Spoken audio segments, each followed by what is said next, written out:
Hello everybody, welcome to MJ Yaks Movies. Today I'll be yakking Beetlejuice Beetlejuice, and for good measure, Beetlejuice.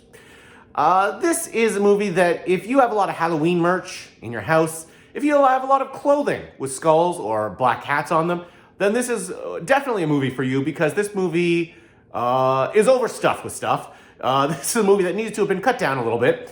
But again, if you're of the Halloween persuasion, then this is a movie that you will adore because there's, I would say, too much in this.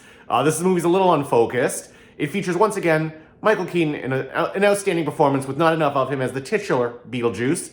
And this is a movie that, it's interesting because Tim Burton, when he was young, was an outsider, was a goth kid, was into the darkness, metaphorically speaking.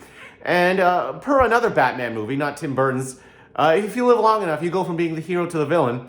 And that's sort of where Tim Burton is, because no longer is he this weird outsider. He's more of a dad, and a lot of the humor comes across as such in this movie, even though it wasn't written by Tim Burton. But this movie feels much more like somebody who doesn't understand that people are into ghosts, the occult, dark things.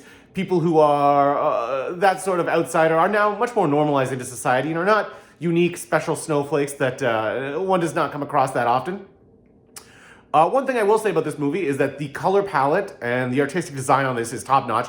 There's a ton of practical effects. There's a little bit of CG, which I'll say is a little bit wonkily used, but whatever. And I'll say that insofar as the color palette, I appreciate that normally with directors who prefer dark things, like Zack Snyder, for instance, there's not a lot of brightness to break up their movies. This movie has some wonderful brightness in between its dark color palette that really breaks it up and really kind of accentuates everything, so I appreciate that overall. With my rating system, which I've now invented, which is yay, nay, or in between, I'm going to say this one is slightly above and in between. This is verging on the low tiers of yay, or again, if you're super inclined towards Halloween, a definite yay. Let me know what you guys think in the comments. Like and subscribe. Cheers.